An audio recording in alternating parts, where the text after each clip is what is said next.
God's morning to you all. I am actually redoing this video from what I tried doing around 8 Central. Unfortunately, I didn't have my microphone enabled on TradingView, so I'm redoing it. So I'm going to just try to run quickly through some of the things I touched on before. So basically, what I try to do every week, I go to my scanners. So I have three main weekly scanners that I run and a couple of daily scanners.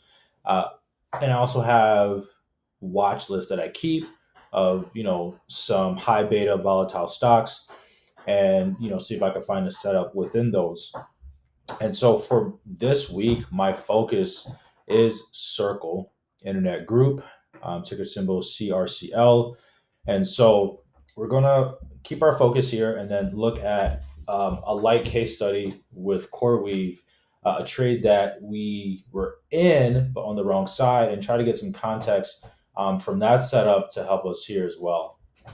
So if we start here on the monthly time frame, I have my very, just standard fibs marked from the low of the June candle to the high of the June candle. And as you can see, the current monthly candle is residing within the zero point 0.5 to 0.618 range.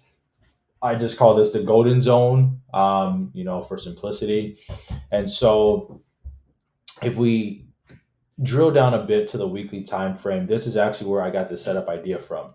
And so, as I mentioned in my 8 o'clock video that did not get uploaded, what I am primarily interested in is how price reacts at the weekly open from last week. So the weekly open here, if we look to the top left, right up here, the weekly open was 193.75 and it closed 187.33. So that imbalance from the weekly close has been resolved because the current week gapped up above the close and the low has gone and reached that 187 level, which actually being 185.54. Okay, so we didn't get to the open yet of last week, but we did reject somewhere. And as we now go down to the daily time frame, we're going to see what that looks like. But before we get there, I do remember something I mentioned in the video that didn't get uploaded, and that is the fact that we got this sort of expansion candle look week of June 16th.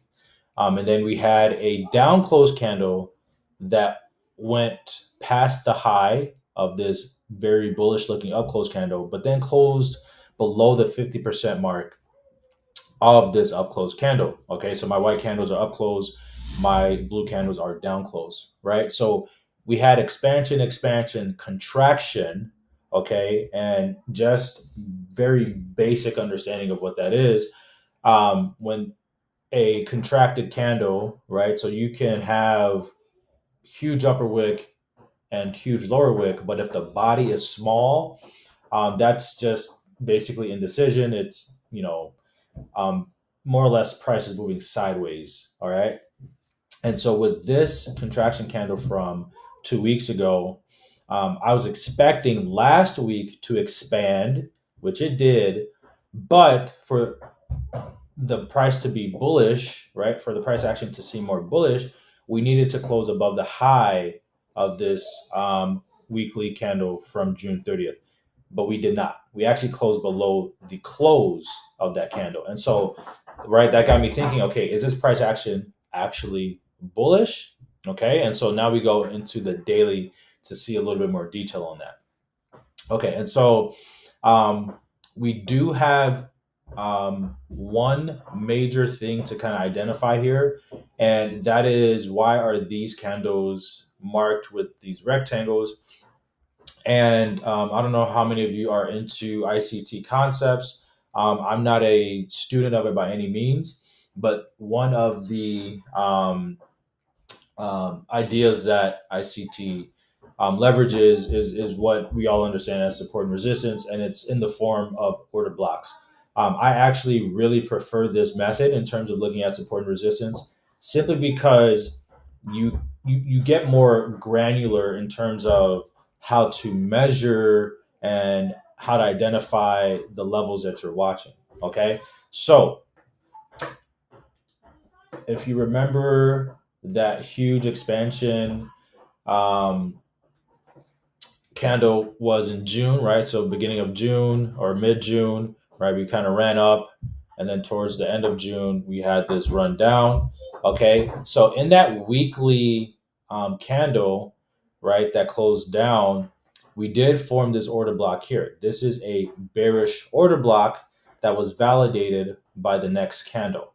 Okay, you don't need the candle to be the next candle. You don't even need the candle to be a down close candle to get a bearish order block. You simply just need price to close below the low of an up close candle. Okay, so this would technically be a bearish order block that was validated by this candle, and this candle became a bearish order block that was validated by this candle on Friday, June 27th.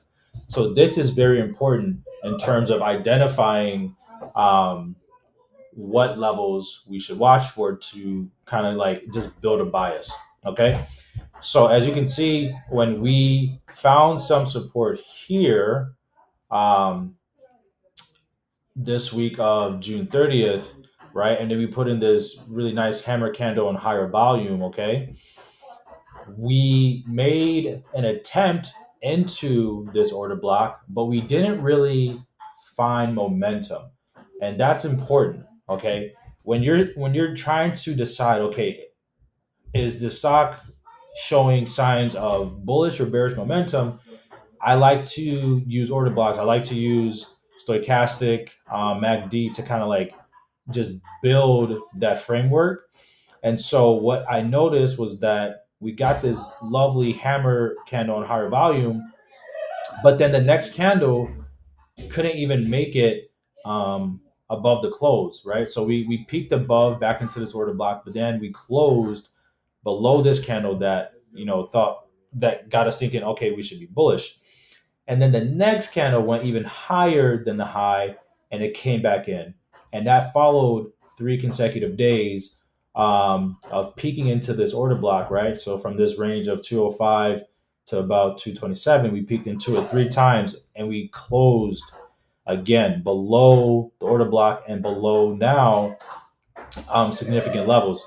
So now we have formed an order block that's kind of smack dab in between two order blocks, and it's this little guy here. So if I turn these off, if I turn off this one and this one, okay, so this order block was validated by this candle last Friday, okay, and this now formed a bearish order block below this bearish order block. So now we're building momentum to the downside, or I should say, we're building evidence of bearishness, okay. And so now, what my analysis is going into this week is I want to wait for price to retest this zone. So whether we reject here at 195.96 at the low of it, or we reject closer to the middle, or we reject at the close. With these doji looking order blocks, I tend to see for bearishness, we tend to reject near the open or the close. Okay. So I'm actually going to wait for price to kind of get up to these levels. So that's about 199. And then we have about 205. And if you think about it, right, it being monthly options expiration, I'm pretty sure we're going to see market makers buying up calls around this 200, 205 level. And I think that's going to be what I'm looking for in terms of my entry for puts for this week. Okay. So I'm waiting for this order block to get tested, and then I'm waiting for a rejection out of that. And so I like to get my entries in cheap. And so honestly, I'm going to pretty much anticipate us getting up here, and I'm going to enter into my contracts, either the 170s or 165s. And that will bring us to now my target, which is 155 to 150. Okay. And so then now, I guess before we get there, there's one more thing to look at, which is this bullish order block that we bounced out of on Friday. Okay, so this bullish order block is exactly the inverse of a bearish one. It's a down close candle that is validated by a close above its high, and we were validated here on this big lovely candle here. And so we bounced out of the midpoint of it actually to the tick on Friday, and now we are, just trying to again find resistance coming out of support. And so I'm anticipating, right? I'm not predicting. I'm anticipating based on price action, bouncing out of here, rejecting this order block just above,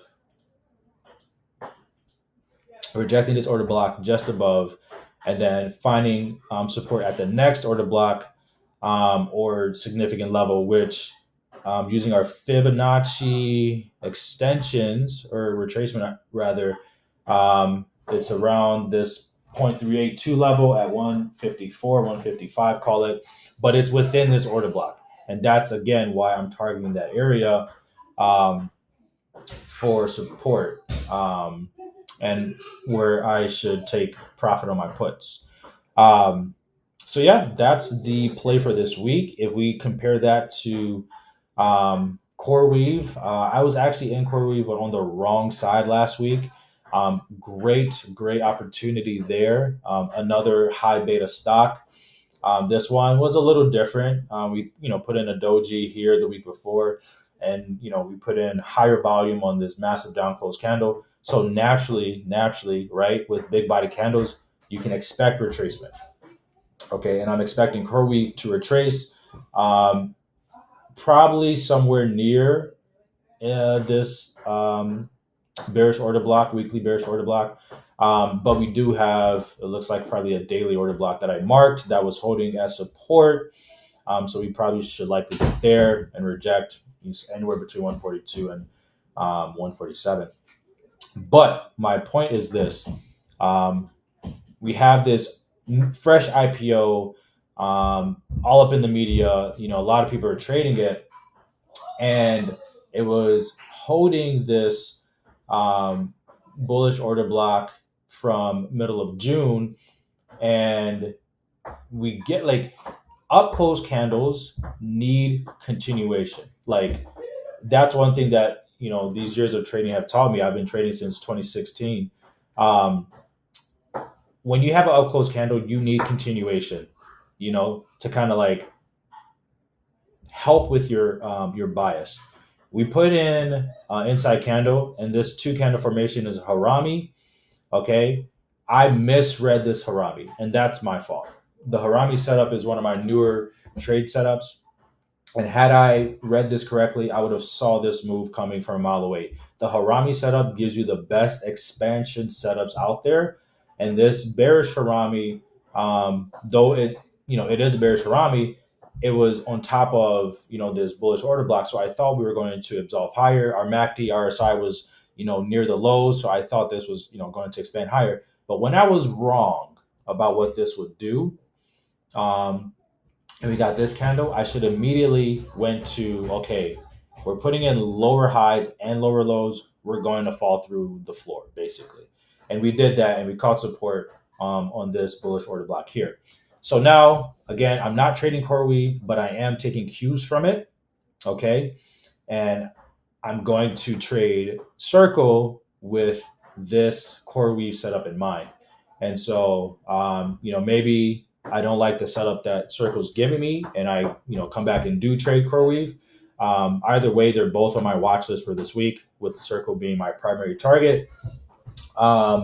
Just because I believe the premium will be super low on these puts, and it will catch a lot of people off guard. Okay, and on top of that, it's not really moving, with the sector. It's not moving with your MicroStrategy, your coin, but I do think it's more related to the bank stocks from what I've been picking up on. So we do have Bank of America, JPM, other banks reporting earnings this week. So we could see, some just sympathy with those, and it could be the reason why we end up lower.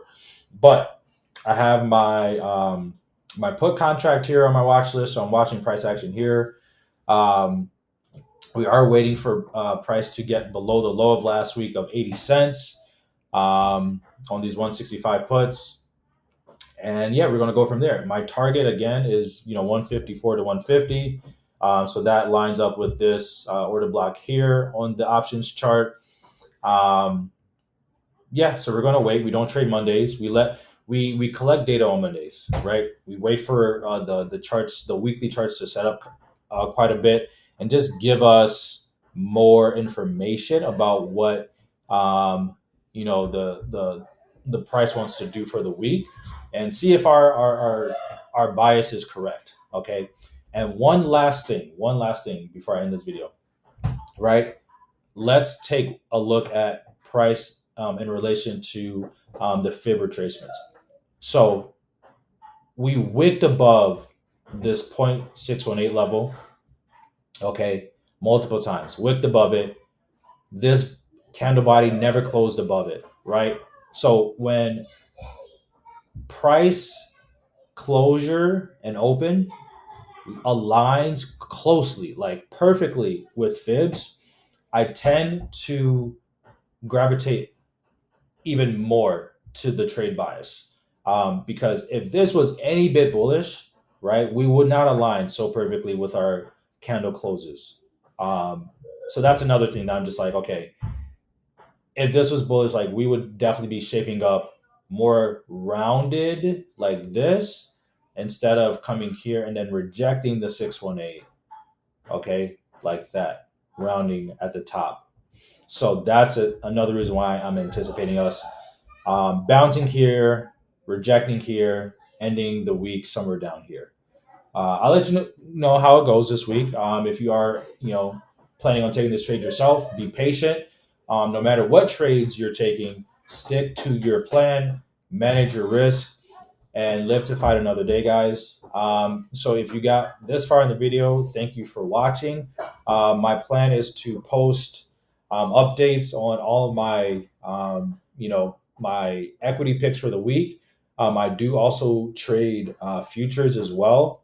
So I'll be uploading, my pre-market analysis on futures as well, and probably some midday updates as well. Just kind of filling it out. I do want to primarily educate. I am not a content creator. I don't see myself that way. This is basically me providing, kind of like the accountability and consistency I need with doing market prep and just building that muscle. And so if you find this valuable, regardless or not, I'm just going to keep posting for myself. And if you guys have questions, I would love to answer them. But yeah, take care, guys, and good trading this week. Cheers.